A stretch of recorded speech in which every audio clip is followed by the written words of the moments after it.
저는 이 시간 막을 수 없는 복음의 능력, 막을 수 없는 복음의 능력이라는 제목으로 하나님 말씀을 증거하려고 합니다.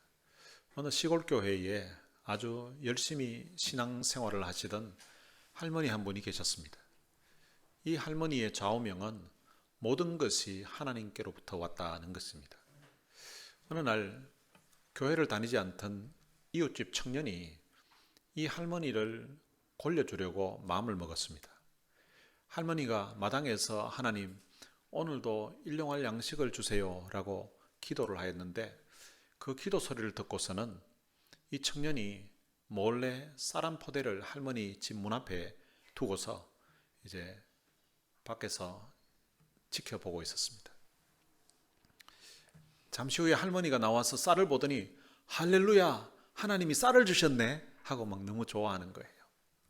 그때 그 청년이 짠 하고 나타나서는 그 할머니를 비웃으며 말했습니다. 할머니, 그거 하나님이 주신 거 아니에요. 그거 제가 제 돈으로 사서 갖다 놓은 거예요. 이렇게 했습니다. 그러자 이 할머니가 우리 하나님은 정말 대단한 분이야. 하나님이 사탄의 주머니를 털어서 내 먹을 것을 챙겨주시니까 정말 하나님은 대단한 분이시야. 이렇게 했다는 것입니다.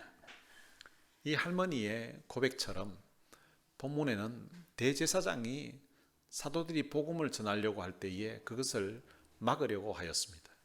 그때 하나님께서는 예수를 믿지 않는 가말리엘이라는 율법학자라는 사람을 통하여서 복음의 길을 열어주게 됩니다. 세상은 자기들이 무언가를 결정하는 것 같고 자기들이 교회를 좌지우지하는 것 같지만 결국 그 모든 배후에는 하나님의 손길이 있습니다.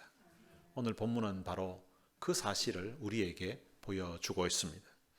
오늘 본문 앞부분에는 이런 내용이 있습니다. 사도들이 복음을 전하자 믿는 자들의 숫자가 큰 무리를 이루게 되었습니다.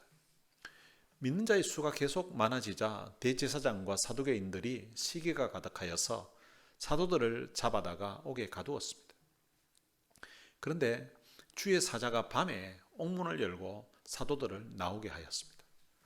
이 사도들이 새벽에 성전에 가서 백성들을 가르치고 있었습니다. 한편 대제사장과 사두개인들이 옥에서 없어진 사도들이 이 성전에서 백성들을 가르치고 있다는 소식을 들었습니다. 그들은 아랫사람을 시켜서 사도들을 다시 잡아와서 공회 앞에 세웠습니다.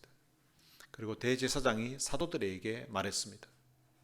우리가 이 이름으로 사람을 가르치지 말라고 응금하였으되 너희가 너희 가르침을 예루살렘에 가득하게 하니 이 사람의 피를 우리에게로 돌리고자 함이로다 라고 했습니다. 이 대제사장의 말의 의미는 우리가 예수 이름으로 사람들을 가르치지 말라고 금했는데 왜 또 가르쳤냐라는 것입니다. 그때 베드로가 사람보다 하나님께 순종하는 것이 마땅하다라고 했습니다. 이런 말을 했던 이 베드로는 불과 얼마 전까지만 해도 예수님을 3번 모른다고 부인했던 그 제자입니다. 여종 앞에서도 무너졌던 그 사람이 이제는 산헤드린 그 공회 앞에서도 아주 당당하게 말을 하고 있습니다. 사람보다 하나님께 순종하는 것이 마땅하다. 무엇이 이 베드로를 바꾸었습니까? 환경이 아닙니다. 성격도 아닙니다. 오직 복음입니다. 부활하신 예수 그리스도가 그를 이렇게 담대하게 바꾸어 놓은 것입니다. 이것이 바로 복음의 능력입니다. 베드로가 한 말은 지금 당신이 예수 이름으로 사람을 가르치지 말라고 하였는데 하나님은 우리에게 예수의 십자가의 죽음과 부활에 대해서 가르치라고 명하셨다고. 우리가 사람인 당신 말과 하나님의 말씀, 이 둘 중에 순종한다면 누구에게 순종하는 것이 맞겠냐고. 당연히 하나님께 순종하는 것이 맞지 않겠냐고 하는 것입니다. 당신이 우리를 옥에 가두어도 우리는 예수 부활의 복음을 전하지 않을 수 없다. 당신이 우리를 채찍질을 하고 어떤 형벌을 가해도 우리는 복음 전하는 일을 계속할 것이다 는 의미가 담겨져 있습니다. 심지어 우리는 이 복음을 전하다가, 그러니까 하나님께 순종하다가 죽어도 좋다는 그런 의미로 이 말을 한 것입니다.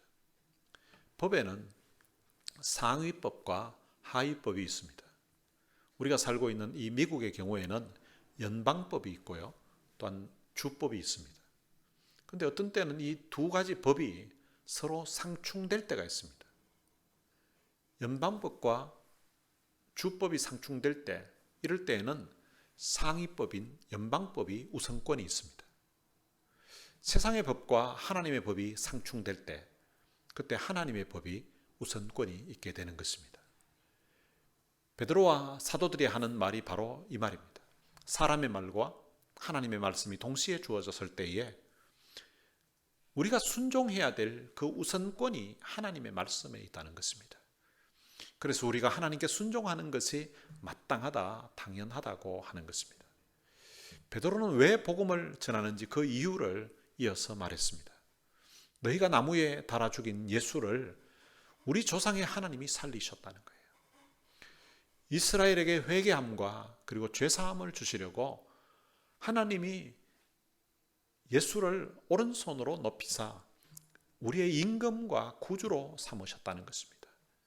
우리는 이 일의 증인이기 때문에, 또한 하나님이 자기에게 순종하는 사람들에게 주신 성령도 바로 우리에게 이 복음을 전하도록 증인으로 살도록 하셨다는 것입니다. 우리가 이 일의 증인이라는 말을 했습니다.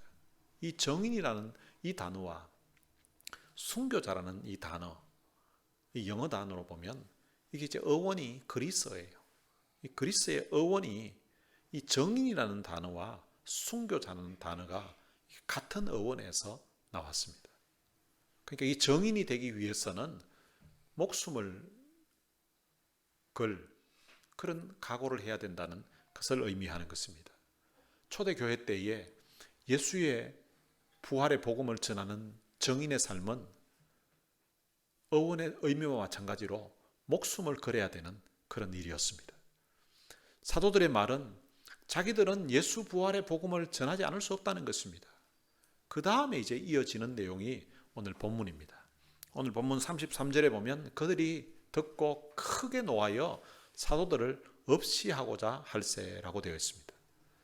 사도들이 한 말을 지금 대제사장과 그 공회원들이 듣고서 크게 노하였다고 합니다.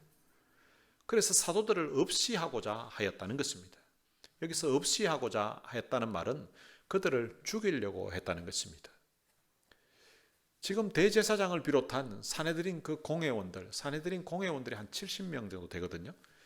거기에다가 또 원로들까지 초청했기 때문에 지금 엄청나게 많은 사람들이 있는데, 거기에서 가말리엘이라는 사람이 지금 공회 중에 일어섰습니다. 이 가말리엘은 어떤 사람인가 하면 오늘 본문에 보면 율법 교사로 모든 백성에게 존경을 받는 자라고 기록되어 있습니다. 이 가말리엘은 당시 유대 사회에서 가장 존경받는 율법 학자였습니다. 이분은 산헤드린 공회의 아주 유력한 그런 지도자였습니다. 우리가 잘 알고 있는 사도 바울이 그가 예수를 믿기 전에 바로 이 가말리엘의 제자였습니다. 사도행전 22장 3절에 보면 바울이 자신이 가말리엘의 문화에서 우리 조상들의 율법에 엄한 교훈을 받았다라고 고백을 합니다. 이 사람은 예수를 믿는 사람이 아닙니다. 하지만 하나님은 사도들이 당한 이 위기의 순간에 가말리엘이라는 당대 최고의 율법학자를 사용하여서 사도들의 목숨을 구하는 때에 이 사람을 사용하십니다. 하나님은 예수를 믿는 사람이 아님에도 불구하고 때로는 그 사람들을 하나님의 일을 이루어 가시는 도구로 사용하실 때가 있습니다. 지금 세계에 관심이 집중되어 있는 이란이라는 나라가 있습니다. 이 이란이 성경 구약 그 배경에 나오는 지명으로는 페르시아라는 나라입니다. 이 페르시아의 조상이 누군가 하면 바로 고레스 왕입니다. 이 고레스는 하나님을 믿는 사람이 아니었습니다. 그런데 하나님은 이 고레스 왕을 바벨론에 포로 생활하던 그 유대인들을 해방시키는 도구로 이 고레스를 사용하셨습니다. 그리고 하나님은 예루살렘 성전을 그 당시 짓는 데에 필요한 모든 재료를 공급하는 일에도 이 바벨론 왕의 그 힘을 이용해서 성전을 짓게끔 하셨습니다. 마치 그와 같이 예수를 믿지 않는 사람이었지만 하나님은 사도들을 살리는 데에 오늘 본문에 나오는 이 가말리엘이라는 율법 교사를 사용하신 것입니다. 가말리엘은 명하여서 사도들을 잠깐 밖에 나가게 하였습니다. 지금 그 엄청난 많은 사람들이 있는 데서 이렇게 명하여서 사도들을 바깥으로 내보낼 수 있는 걸 보면 거기에서 얼마나 큰 영향력 있는 사람인지를 짐작할 수 있습니다. 그리고 그 자리에 있는 사람들에게 말했습니다. 이스라엘 사람들아, 너희가 이 사람들에 대하여 어떻게 하려는지 조심하라고 했습니다. 이 말의 의미는 너희가 이 사도들을 지금 죽이려고 하는데 함부로 그렇게 해서는 안 된다는 것입니다. 왜 그렇게 하면 안 되는지 그 이유를 가말리엘은 그 당시 그 자리에 있는 사람들이 다 알고 있는 역사적인 사건 두 가지를 제시하면서 설명을 합니다. 첫 번째는 드다의 사건입니다. 이 드다는 스스로 자신을 소개해서 400명의 사람들을 자기를 따르도록 했던 사람입니다. 여러분, 한 사람이 자기가 400명을 이렇게 주장해서 따르게 한다는 것은 대단한 힘이 있다는 거죠. 그러나 그가 죽임을 당하자 그를 따르던 모든 사람들은 다 흩어지게 되었다는 것입니다. 그리고 두 번째로는 갈릴리의 유다의 사건입니다. 그는 호적을 할 때에 백성들을 깨워서 자기를 따르게 하다가 그가 망하였습니다. 그가 망하고 나니까 그를 따르던 모든 사람들이 다 흩어졌다는 것입니다. 이 두 가지 사건은 그 당시 그 자리에 있는 사람들이 이미 다 알고 있는 역사적인 사건이었습니다. 가말리엘은 이 두 사건을 예를 들어서 말한 후에 그들에게 말을 합니다. 38절에 보면 이 사람들을 상관하지 말고 버려두라. 이 사상과 이 소행이 사람으로부터 났으면 무너질 것이요, 만일 하나님으로부터 났으면 너희가 그들을 무너뜨릴 수 없겠고 도리어 하나님을 대적하는 자가 될까 하노라 라고 했습니다. 여러분, 이 가말리엘은 율법 교사답게 학자답게 논리가 아주 명확합니다. 만약 저 사도들이 전하는 예수의 복음이 그가 지금 예를 들었던 드다나 유다처럼 사람으로 비롯되었으면 내버려 두어도 스스로 무너진다는 것입니다.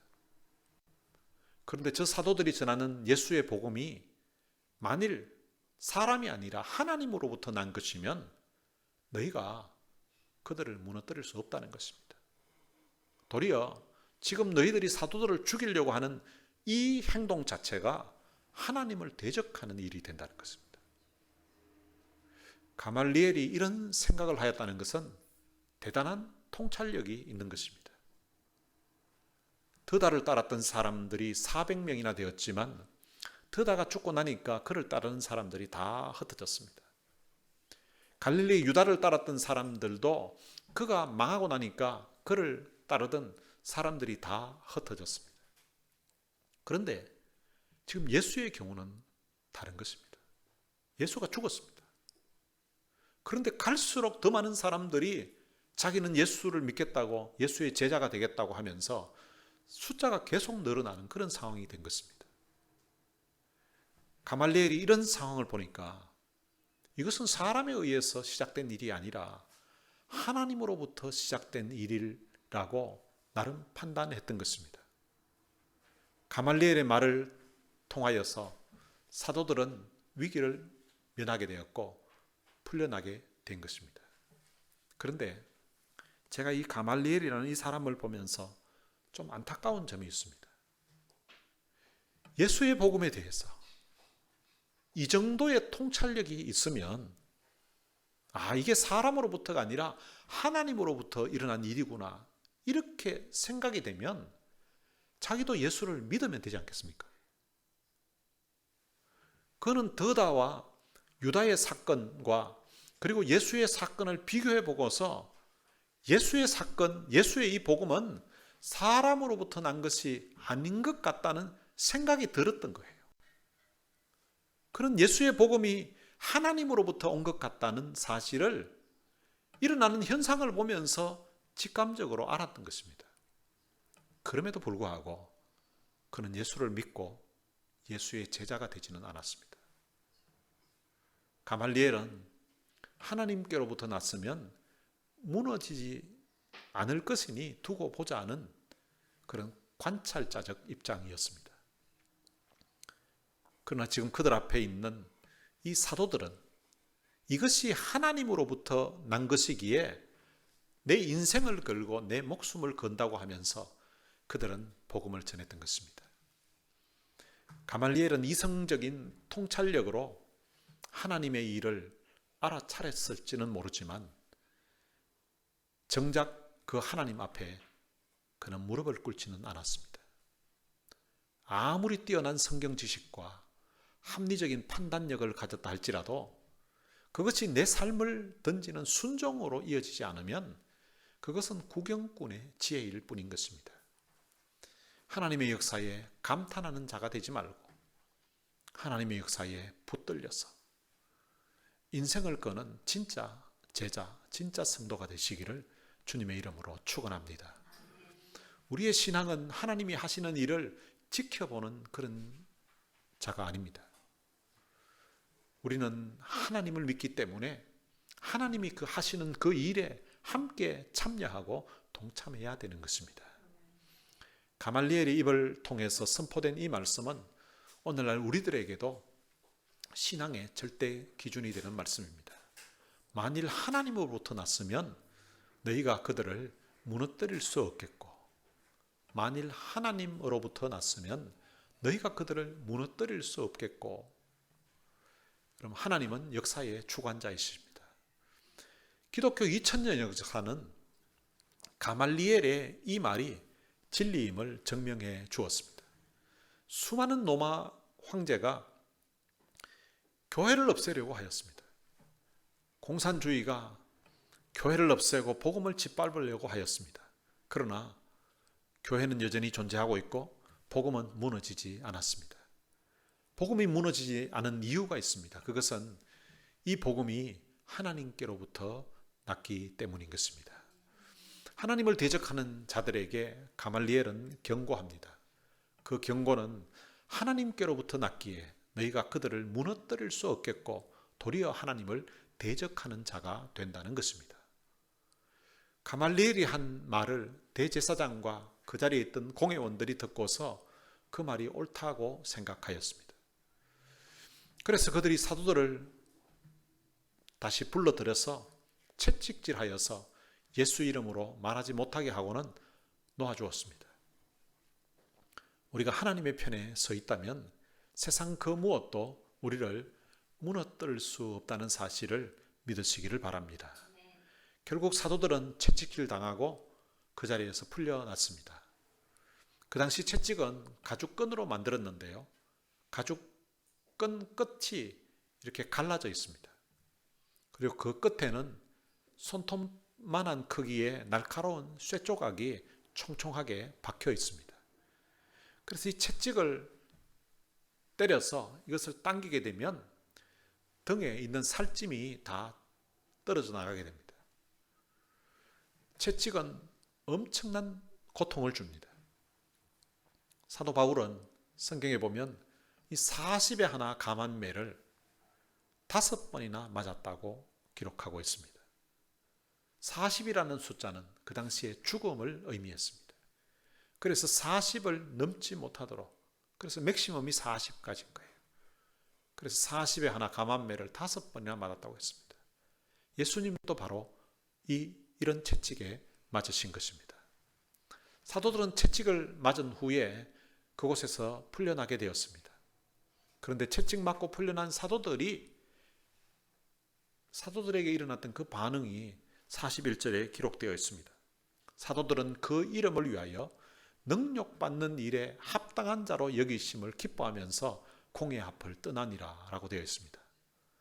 사도들은 예수 이름을 위하여 능욕받는 일에 합당한 자로 여기심을 받았다는 사실 때문에 기뻐하였다는 것입니다. 그들은 한때 잡혀가서 채찍에 맞을까 두려워서 떨었던 적이 있었습니다. 예수님이 체포당하실 때에 그들은 이런 고난을 당할까 두려워서 다 도망을 갔던 사람들이었습니다. 그런데 이제는 달라졌습니다. 전에는 채찍은 맞지 않았지만 마음에는 두려움이 가득했었습니다. 그러나 이제는 채찍에 맞았지만 마음에는 말로 표현할 수 없는 기쁨이 그들에게 있습니다. 전에는 예수를 따라다니다가 채찍 맞는 것이 두려워서 도망을 쳤던 사람들입니다. 이제는 채찍 맞는 것이 두렵지 않습니다. 예수님이 날 위해서 고난당하셨는데 나도 예수님을 위해서 고난당한다고 생각하니까 너무 감사하고 너무 기쁘다는 그런 마음이 들었습니다. 그들의 몸은 채찍을 맞아서 피투성이인데 얼굴에는 웃음이 있고 기쁨이 있었습니다. 이것이 바로 복음의 능력입니다. 오늘날 우리는 사도들이 그 당시에 맞았던 그런 채찍을 맞는 일은 없는 나라에서 신앙생활을 하고 있습니다. 하지만 우리가 믿음을 지키기 위해 때로는 감수해야 되는 그런 경제적인 손해, 예수를 믿는다는 이유로 겪는 미묘한 따돌림, 그리고 세상의 가치관과 부딪히면서 겪는 심리적인 압박이 어쩌면 오늘 우리가 마주하는 현대판 채찍이라고 할 수 있습니다. 사도들이 채찍 자국을 보면서 기뻐했던 것처럼 오늘 여러분들도 주를 위해 받는 상처들을 내가 주님의 사람이라고 세상 가운데서 인정받는 영광스러운 훈장으로 여기시기를 바랍니다. 바울과 실라도 복음을 전하다가 매를 많이 맞고 감옥에 갇혔던 적이 있습니다. 그들은 한밤중에 그 감옥에서 기도하고 찬송하였습니다. 여러분, 한밤중 그 고요한 시간에 매를 많이 맞았던 그 사람들이 감옥에 갇혀 있는 상황에서 그들의 입에서 찬송이 나왔다는 것입니다. 노래가 나왔다는 것입니다. 여러분, 너무 좋아서, 너무 기뻐서 그 주체할 수 없는 그 기쁨을 노래로, 찬송으로 불렀던 것입니다. 이것이 복음의 능력입니다. 예수를 믿으면 이런 기쁨을 맛보게 되는 것입니다. 세상 사람들은 좋은 일이 있을 때에 기뻐합니다. 그런데 예수를 믿는 사람들은 고난 중에도 기뻐합니다. 환난 중에도 찬송합니다. 그 이유는 하나님이 살아 계시기 때문입니다. 이런 기쁨과 이런 감격이 여러분들에게 있게 되시기를 주님의 이름으로 축원합니다. 42절에 보면 그들이 날마다 성전에 있든지 집에 있든지 예수는 그리스도라고 가르치기와 전하기를 그치지 아니하니라 라고 말씀하고 있습니다. 사도들은 예수는 그리스도라고 가르치다가 옥에 갇히기도 했었고 채찍에 맞기도 하였습니다. 그런데 그들은 풀려나자마자 날마다 성전에서 집에서 계속해서 그 예수 그리스도의 복음을 전하였다는 것입니다. 성전은 사도들을 위협했던 그 대제사장과 사두개인들을 비롯한 그 당시 종교 지도자들이 활동하던 장소입니다. 그곳에서 사도들은 당당하게 예수는 그리스도라고 가르쳤던 것입니다. 여러분, 우리도 이렇게 살아야 됩니다.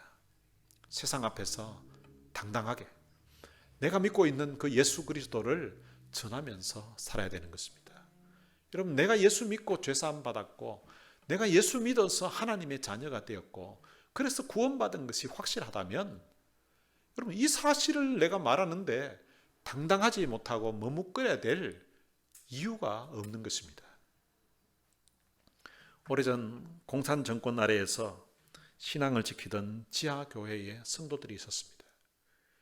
그들은 비밀리에 모여서 예배를 드리다가 결국은 발각되어서 모두 감옥에 갇히는 그런 상황이 되었습니다. 그 감옥을 지키고 있는 간수들이 예수 믿는 그 신앙인들을 비웃으며 매일같이 혹독한 고문을 가했습니다.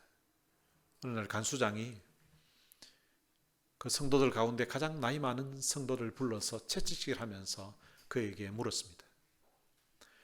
너희가 믿는 그 예수가 살아있다면 왜 너희를 이 고생 가운데서 구해내지 않느냐고. 예수가 없다는 거죠. 지금이라도 예수를 부인하면 내가 살려주겠다고, 내가 이 감옥에서 풀어주겠다고 했습니다. 그때 그 노성도가 피 묻은 얼굴로 미소를 지으면서 그에게 대답했다고 합니다. 간수장님, 당신은 지금 저를 때리고 계시지만 저는 지금 당신이 너무 불쌍해서 눈물이 납니다. 그 이유는 당신은 무너질 권력을 휘두르고 있지만 저는 영원히 무너지지 않을 그 나라의 왕을 모시고 있기 때문입니다. 당신의 채찍은 제 몸을 아프게 하지만 제 안에 있는 예수 그리스도는 당신을 용서하라고 말씀하고 있습니다.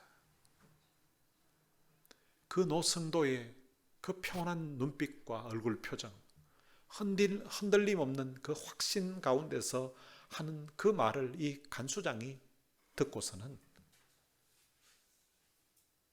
그 노성도를 후려치고 있던 그 채찍을 잡고 있던 그 손에서 채찍을 떨어뜨리게 됩니다.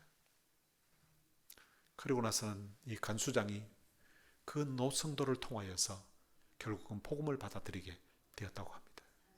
사랑하는 성도 여러분, 우리가 걷는 이 길이 하나님께로부터 난 길이라면 우리가 이 땅을 살아가면서 두려워할 것이 무엇이 있겠습니까?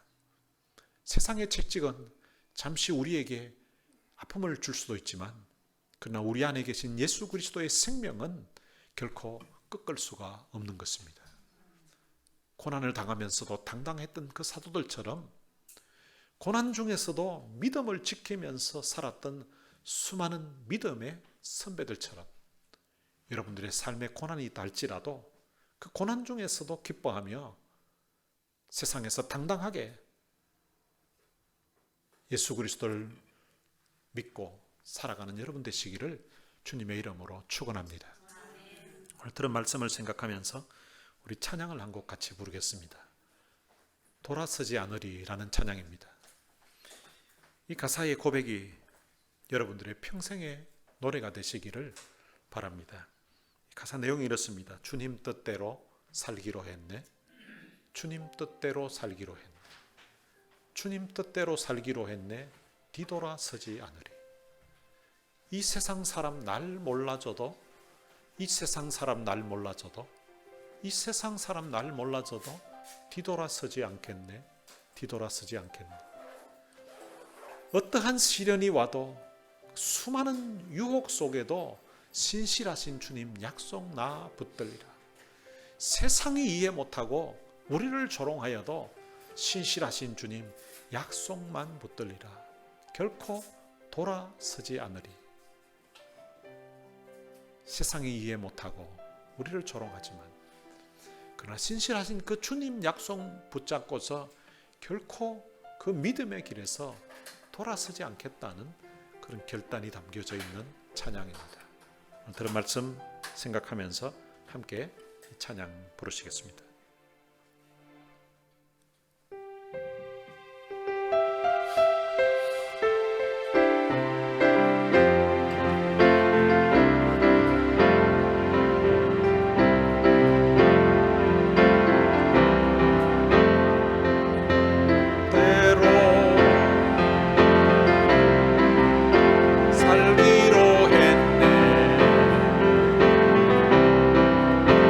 주님 뜻대로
준비하면서 이걸 옆에 계속 틀어놓고 했는데 이거 결코 돌아서지 않으리 이 박자를 제대로 못 맞추는데 노래도 이거 제대로 못하는데 이거 믿음은 제대로 지키겠나 싶은 그런 생각도 들었습니다. 노래는 박자는 제대로 못 맞춰도 우리가 주님을 따르는 그 믿음의 길에서 결코 돌아서지 않는 그런 굳건한 믿음으로 살 수 있게 되시기를 바랍니다. 오늘 들은 말씀 생각하면서 우리 같이 한번 기도했으면 좋겠습니다. 우리가 예수 믿고 죄 사함 받아서 하나님의 자녀가 된 건 너무나 큰 은혜요, 너무나 큰 축복입니다. 그럼 내가 예수 믿고 죄 사함 받아서 하나님의 자녀가 된 것이 이것이 확실하다면, 그래서 내가 예수를 믿음으로 이 땅에서 내 인생이 끝나면 천국에서 깨어나는 것이 확실하다면, 그럼 내가 믿고 있는 이 복음만큼 세상에 기쁜 소식이 없는데 예수 믿으라는 이야기를 교회 다니라는, 교회 같이 가자는 그 이야기를 하는데 우리가 망설이고 주저할 이유가 없는 것입니다. 가말리엘처럼 세상의 이치를 다 아는 것처럼 나름 지성이 있고 나름 많이 아는 것처럼 하지만 근데 실제는 그 복음에 무릎 꿇지 아니하고 방관자로 있는 그런 사람이 아니라 예수 그리스도의 그 복음을 믿기에 목숨을 걸고 인생을 걸고 살았던 그 사도들처럼 나도 내가 믿는 이 복음을 위해서 살게 하여 주옵소서. 사람들의 이목이나 사람들의 눈치 보면서 신앙생활하는 것이 아니라 하나님 앞에서 믿음으로 살게 하여 주옵소서. 내가 따르는 이 믿음의 길에서 결코 돌아서지 않고 주님 따르는 주님의 참 제자가 되게 하여 주옵소서. 오늘 들은 말씀 생각하면서 우리 다 같이 통성으로 기도하시겠습니다. 살아계신 아버지 하나님, 은혜를 감사합니다. 오늘 우리 사랑하는 성도들과 함께 예배드리는 가운데 이렇게 주께서 주신 이 귀한 말씀이 우리의 마음에 도전이 되게 하시고 또한 함께 부르던 이 찬양이 우리의 마음에 또한 도전이 되게 해 주시기를 원합니다. 살아계신 아버지 하나님, 하나님 믿는 바가 너무나 확실하기에 채찍에 맞으면서도 옥에 갇히면서도 너무 기뻐서 너무 좋아서 찬송하면서 나아갔던 사람들처럼 오늘 주님 우리의 마음에도 이런 복음에 대한 기쁨이 있게 해주시기를 원합니다. 오늘 우리가 예수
하나님 아버지 은혜를 감사합니다.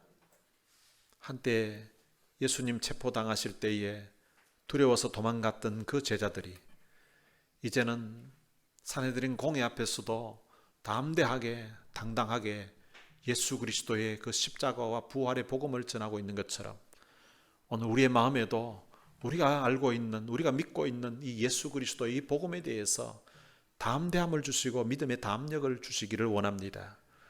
내가 예수 믿고 죄사함 받아서 하나님의 자녀가 되었다는 이 사실을 알지 못하는 사람들에게 당당하게 전할 수 있도록 주님 도와주시고, 또한 우리가 전하는 이 간증과 복음을 통하여서 그들이 예수 믿고 우리와 같이 하나님의 자녀가 되는 그런 은혜의 자리에 설 수 있도록 은총을 베풀어 주옵소서.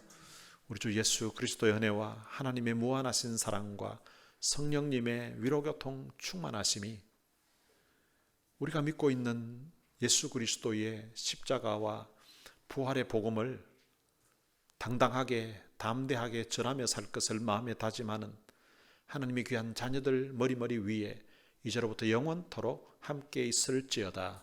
아멘.